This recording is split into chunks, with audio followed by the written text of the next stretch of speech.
Така. Сега ще се тества E46, двигателя М54. Автомобила е 2000-та година. За целта трябва да се използва ОБД на крайника на кабела.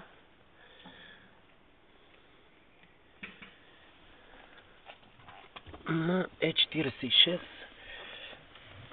ОБД на крайника е до педалите. Съответно, формата на буксата е леко трапецовидна. Трябва да се съобрази как да бъде обърнат на крайника. Неговата форма също е трапецовидна. Вижда се. Като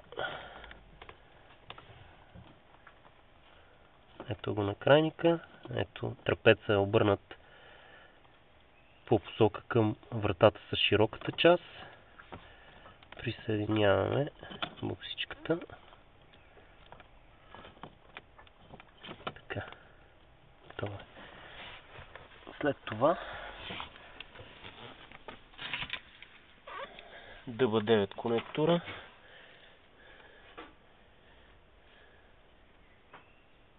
се присъединява към устройството. В случая се предполага, че E46 трябва да се тества в ОБД режим. Аз обаче ще покажа, че с този кабел може и в ADS режим да се направи диагностика на E46. Така.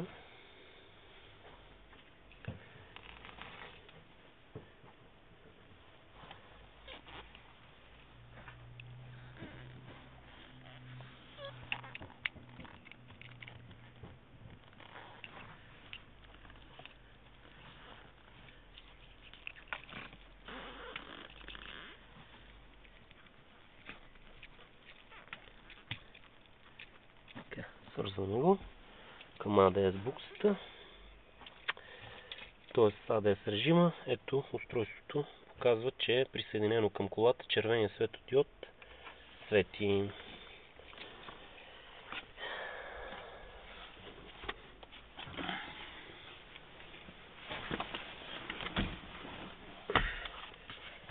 Така, след това свързваме черното кабелче.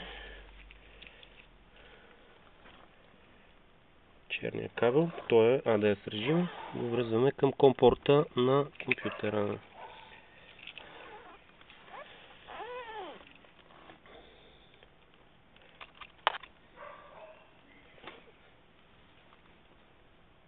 Така, присъединено е.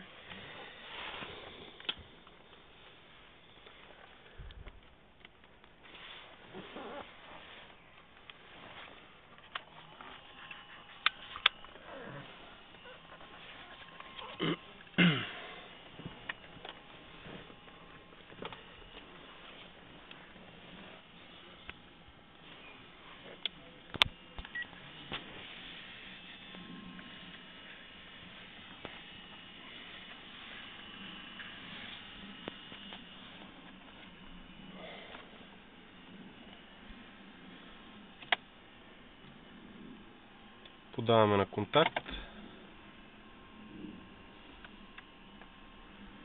В случая се вижда, че автомобила има светеща лампа Check Engine, което означава, че има някакъв проблем. Сега ще видим какво ще каже съответно програмата IMPA, какъв е проблема и защо свети лампата. Също има светещи лампа на накладките за износени накладки. Така, стартираме IMPA.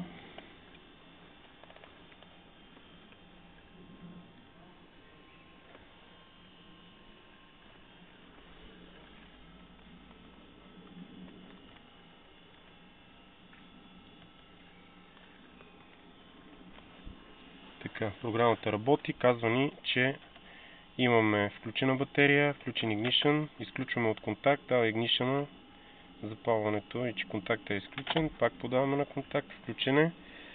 Така, ще тестваме E46, избираме си от менюто F3 за съответния тип кола, E46.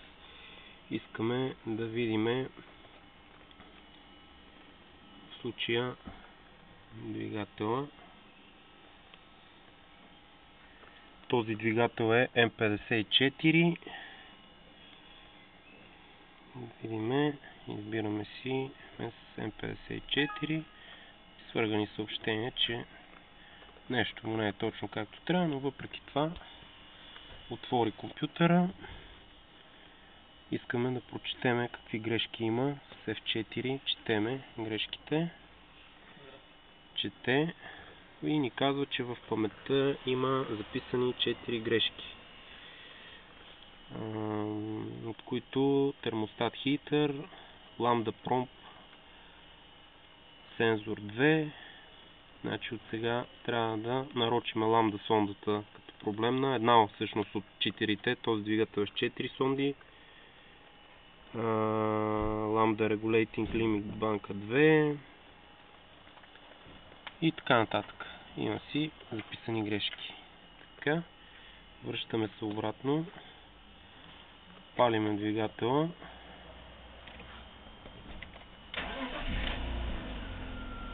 и отиваме да четеме живи данни. F5 с F5 Reading Status. Искаме да видим ламда сондата, F5 пак. В случая виждаме 4-те сонди. Ламда проб, каталитик банк 1, банк 2, before и after каталист.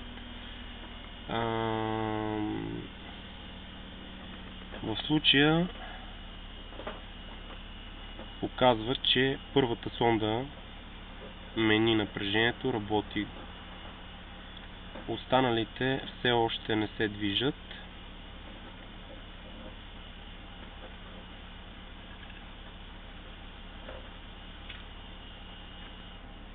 Но за целта трябва да се включи подгрева на сондите, за да заработят тази и тази сонди. Когато това стане, тогава тук трябва да очакваме промяна в напрежението. В момента показва, че тази функционира, ето тази също заработи. За момент превключи и пак си застана на положението, в което е.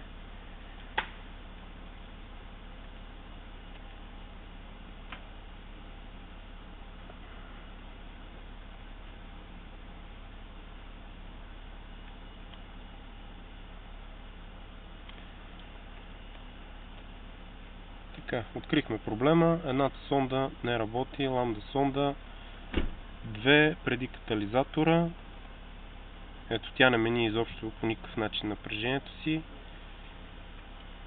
Откъдето е и записана грешката Check Engine на таблото. Така, тук няма какво повече да гледаме. Общо взето това е. Програмата чете живи данни, чете грешките, а всъщност сега ще се опитаме да влеземе в инструмент клъстър или в таблото.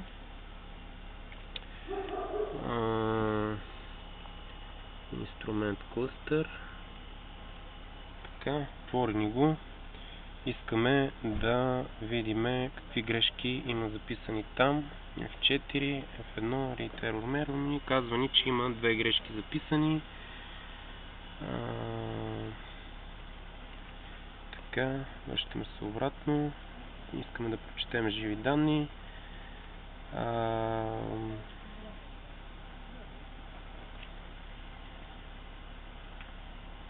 По-скоро да анулираме инспекцията, тъй като на тази кола е сменено преди 2 дена масло и не е занулена инспекцията.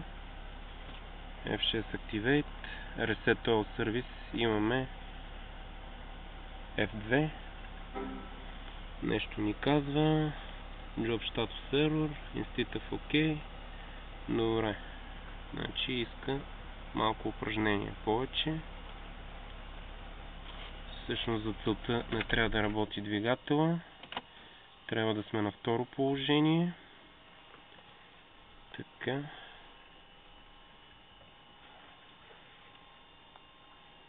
F6.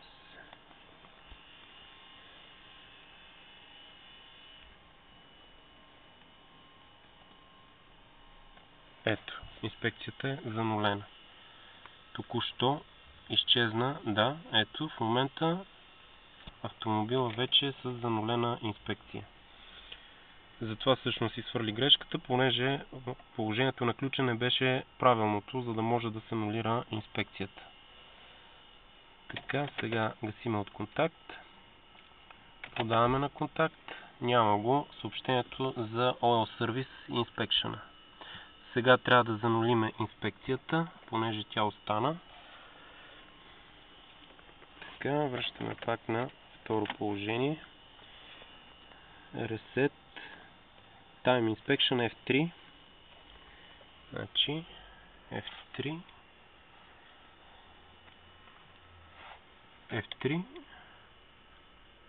Така, занули и нея. След това Reset. И още взето в този тон всичко може да си се прави през програмката. Това е.